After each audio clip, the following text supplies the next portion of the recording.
পাত্রসায়েরে জলের তলায় শত শত হেক্টর জমি, ধান আলু চাষে অনিশ্চয়তা। বর্ষার শুরু থেকেই একের পর এক নিম্নচাপ এবং লাগাতার বৃষ্টিতে চরম সংকটে বাঁকুড়ার পাত্রসায়ের ব্লকের কৃষকেরা। এখনো জলমগ্ন রয়েছে ব্লকের কমলাসায়ের, জলজলা, চাপাবনি সহ একাধিক গ্রামের কয়েকশো হেক্টর জমি। এর ফলে একদিকে যেমন ব্যাপক ক্ষতির মুখে পড়েছে আমন চাষ, তেমনি আশঙ্কার মুখে আলু চাষও। জেলার অন্যতম কৃষি নির্ভর ব্লক পাত্রসায়ের। প্রতি বছর এই এলাকার কৃষকেরা বর্ষার শুরুতেই আমন ধান রোপণ করে, যাতে ধান উঠিয়ে দ্রুত সেই জমিতে আলু চাষ করা যায়।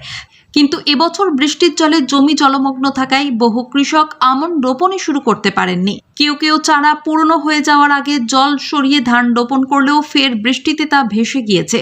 চাষিদের মতে, আমনের চারা 1 মাসের মধ্যে জমিতে রোপণ না করলে ফলন মার খায়। এবার সেই সময়সীমা পার হয়ে যাওয়ায় ফলন নিয়ে চিন্তা রয়েছে। পাশাপাশি জমি জলমুক্ত না হলে আগামী মরশুমের আলু চাষও অনিশ্চিত। ফলে এই মুহূর্তে জমি থেকে জল কবে সরবে, আবার কবে চাষ শুরু করা যাবে, সেদিকেই এখন তাকিয়ে রয়েছেন পাত্রসায়ের ব্লকের কৃষকেরা। ব্যুরো রিপোর্ট, জঙ্গলমহল দর্পণ। জমিতে এখন কি সমস্যা হচ্ছে? আমাদের এই বৃষ্টির জন্য প্রচুর সমস্যা হয়। এখানে ধরুন বিগত 10-15 দিন ধরে এখানে জল জমে আছে। বৃষ্টির কারণে বাঁধ নির্মাণ করা খুবই প্রয়োজন। কয়েক হাজার বিঘে মানুষ চাষিরা চাষ করতে পারছে না। এটা আমাদের চাপাবনি, বদলনারায়ণপুর আর চাপাবনির মাঝখান দিয়ে যে থালি ব্রিজ আছে, ওই ব্রিজের জলের জন্য এরকম অবস্থা। তো কয়েক হাজার বিঘে জমি কোনো চাষি এখনো পর্যন্ত চাষ করতে পারেনি, বীজ নষ্ট হয়ে গেছে। জল আবার ছাড়লে পরেও যদি আবার রোয়া হয়, আবার বৃষ্টির ফলে আবার এরকম বন্যা হয়ে গেলে সমস্ত ধান নষ্ট হয়ে যাবে।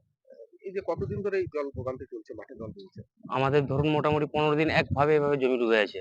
মানে চাষ করতে পারছে না। আমাদের অনেক লেট হয়ে যায় চাষ করতে। দেখুন ধান রোয়ার এখন সিজন চলে যাচ্ছে, আবার পরে যখন ধান রুইব তারপর আবার বৃষ্টি হবে, বৃষ্টির পর আবার এরকম বৃষ্টি হলে আবার এরকম বন্যা হয়ে যাবে। বন্যা হয়ে গেলে আমাদের পুরো বর্ষার ধান আমরা কোনো বছর পাই না। প্রশাসনের কাছে কি চাইছেন? প্রশাসনের কাছে আমরা বিডিও দপ্তরে এটাই চাইবো, যাতে করে আমাদের বাঁধ নির্মাণ হয়, জলটা নিকাশি করার ব্যবস্থা হলে আরো খুব ভালো হয়, যাতে করে চাষিদের খুব উপকৃত হয়, চাষ করতে সুবিধা হয়। আপনার নাম? তুফান দাস। আপনাদের চাষের জমিতে এখন কি সমস্যা হচ্ছে? সমস্যা তো বন্যায় ডুবে যাচ্ছে, তার ফলে কি হচ্ছে? বহু জমি ক্ষতি হয়ে যাচ্ছে। জমিতে কি করতে লাগে? জমিতে ধান লাগানো হতো, ধান লাগাতে পারছেন? না এখন লাগাতে পারছি না, বন্যায় ডুবে আছে, বীজ নষ্ট হয়ে গেছে। কতটা ক্ষতি সম্মুখীন আপনারা? কয়েক হাজার বিঘে জমি নষ্ট হয়ে গেছে। কতদিন ধরে এই জল রয়েছে? 15 দিন।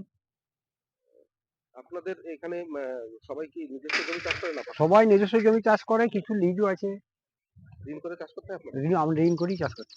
এখন তো ধান লাগাতে পারছেন না। না খাবেন কি? লাগাতে পারছি না, বীজ নষ্ট হয়ে যাচ্ছে, তাহলে খাবেন কি সারা বছর? সেইটাই তো সমস্যা। কি চাইছেন প্রশাসনের কাছে? আমাদেরকে যদি কিছু আর্থিক সহযোগিতা করতো তাহলে আমাদের একটু ভালো হতো। আপনার নাম? নিমাই ঘোষ।